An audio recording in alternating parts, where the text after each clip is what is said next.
काकी के मानी रोटी के है। बुजुर्ग ने ये सुनकर फरमाया कि तुम ये काम मेरे सपुर्द कर दो। वो कौन थे जो तुमको इस मदरसा में लाए थे? बख्तियार काकी के जनाजे में क्या हैरान कुन वाक़या पेश आया था?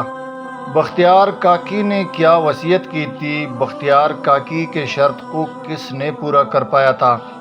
जनाजे में मौजूद लोग किस बात पर हैरान हो गए थे? बख्तियार काकी का जनाजा किसने पढ़ाया था? अस्सलाम वालेकुम, आप देख रहे हैं तारीख़नाक और ये तबस्सुम जलालवी। आज की तारीख़नाक आपके लिए बहुत दिलचस्प होने लगी है, क्योंकि आज हम आपको बताने लगे हैं कि हज़रत बख्तियार काकी कौन थे और इसके जनाजे में क्या वाक़या पेश आया था। उन तारीख़ी मालूमात से आपको रोशनास करना है। लेकिन तफसील पर जाने से पहले अगर आपने अभी तक मेरे इस यूट्यूब चैनल तारीख़नाक को सब्सक्राइब नहीं किया तो सबसे पहले चैनल को सब्सक्राइब करें और फिर इसकी अगली वीडियोज़ की नोटिफिकेशन हासिल करने के लिए इसके बेल आइकन को प्रेस कीजिएगा। अब आइए चलते हैं तफसील की जानिब।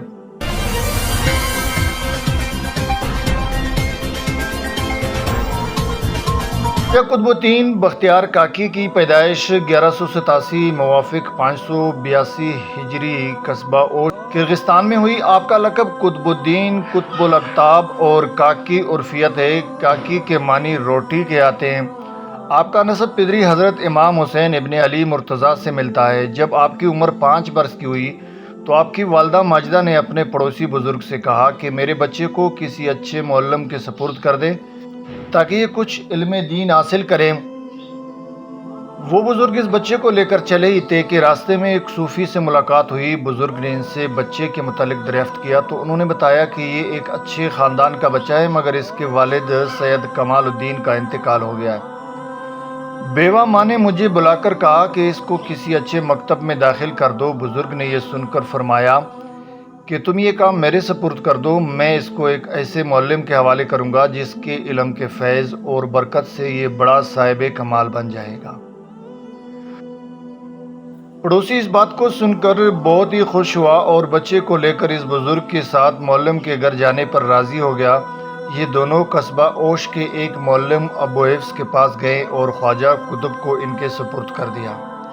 साथ ही इस बुज़ुर्ग ने अबू हिफ्स को हिदायत की कि ये लड़का औलिया में शुमार होगा, इसलिए इस पर ख़ास शफ़क़त फरमाए।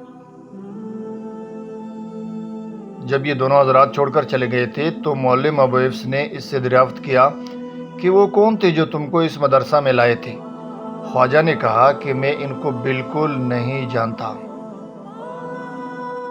मेरी वालदा ने तो मुझे अपने पड़ोसी के सपुर्द किया था। ये बुज़ुर्ग रास्ते में मिल गए और मुझे आपकी खिदमत में ले आए। मुअल्लिम अबू हिफ्स ने जब ये देखा कि बच्चा इस बुज़ुर्ग को नहीं जानता तो उन्होंने बताया कि ये बुज़ुर्ग दरअसल हज़रत खिज़र थे। कम सनी ही में बगदाद आ गए और ख्वाजा मोइनुद्दीन चिश्ती से बैत की। 17 बरस की उम्र में ख्वाजा बुज़ुर्ग से खरकत खिलाफत पाया। कुछ अरसे बाद अपने पैरो मुर्शिद की मैयत में हिंदुस्तान तशरीफ़ लाए और दिल्ली में क़याम फरमाया। आप बाबा फरीदुद्दीन मसूद गंज शकर के मुर्शिद थे। आपकी तरफ 2 किताबें मंसूब की जाती हैं, एक दीवान है और दूसरी किताब फ़वाइद सालकैन है जो तसव्वुफ़ के मौजू पर कीमती सरमाया है। ख्वाजा कुतुब को समाज से रग़बत थी। दिल्ली में महफ़िल समा के दौरान शेख अहमद जाम का ये शेर कवाल गा रहा था कि कुश्तगाने खंजर तस्लीम रा हर ज़मान अज़ गैब जाने दिगर अस्त। सुनकर वजद तारी हुआ। कहा जाता है कि 3 रोज़ इसी वजद में रहे। आखिर 27 नवंबर 1235 बमुताबिक 14 रबीउल अव्वल 633 हिजरी को इंतकाल फरमा गए। नमाज जनाजा सुल्तान अल्तमश ने पढ़ाई। आपका मज़ार दिल्ली के इलाके महरवली में वाक़या है। एक वक़्त था जब मुल्क के बादशाह के अंदर इबादत, परहेज़गारी और दीनी समझ बोझ कोट कोट कर भरी हुई थी। आज के इस गए गुज़रे दौर में आदमी इन वाक़यात को सुने तो अक्ल हैरान रह जाती है। जब हज़रत ख्वाजा कुतुबुद्दीन बख्तियार काकी रहमतुल्लाह अलैह की वफ़ात हुई तो कोहराम मच गया। जनाजा तैयार हुआ, एक बड़े मैदान में लाया गया। बेपनाह लोग नमाज जनाजा पढ़ने के लिए आए थे। इंसानों का एक समंदर था जो हद निगाह तक नज़र आता था। जब नमाज जनाजा पढ़ने का वक्त आया, एक आदमी आगे बढ़ा और कहने लगा कि मैं ख्वाजा कुतुबुद्दीन बख्तियार काकी रहमतुल्लाह अलैह का वकील हूँ। हज़रत ने एक वसीयत की थी, मैं इस मजमे तक वो वसीयत पहुँचाना चाहता हूँ।